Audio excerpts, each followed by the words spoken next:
Every Friday, we like to do a recap of the stories that kind of resonated in the online world. Social media reporter Gina Phillips actually gets to join me at the table. It's an honor. The big table.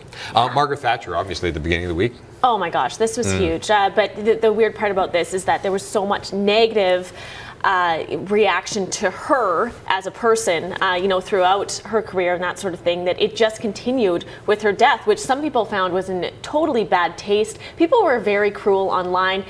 There was a big difference between the reaction we saw in the UK and the reaction in North America. North Americans viewed her in a much more pleasant light, whereas many people in England were organizing parties to celebrate her death. They tried to get Ding Dong the Witch is Dead, the song from The Wizard of Oz, to the top of the UK charts. I was just reading about this. They reached the top of the charts. So now BBC is kind of in a tough position. Do they play the song, because they always play the top single, or do they not? And they've basically put out a statement saying they don't know what to do. So they're not sure if they're going to play the song now. Yeah. I hope they don't. It's kind of an in-the-face kind of thing.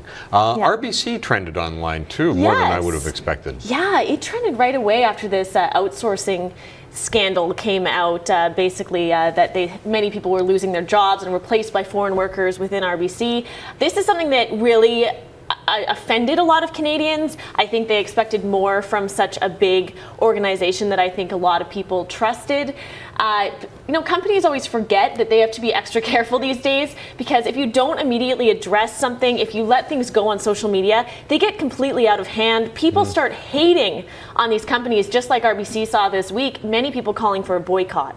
Yeah.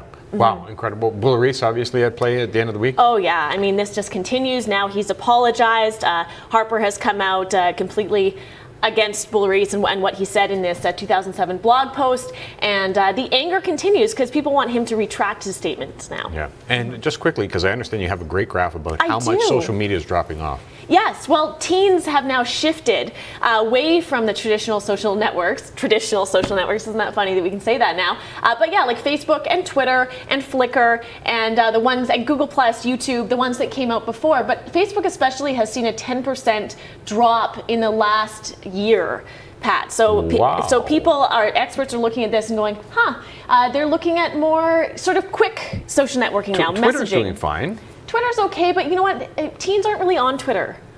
It's more the 20-30s crowd that's on Twitter. Teens aren't on it as much. What should I get on to be current? All of them. I don't know. You're doing well, Pat. Okay, thanks. You're doing well. I got a good clout score. Yeah, you do have a good clout score. There you go. We compete all the time. We do compete on clout. Gina, thanks very much. Thanks, Pat. You're back in an hour? Yeah. If I don't see you, have a great weekend. I hope you have a great weekend. I will.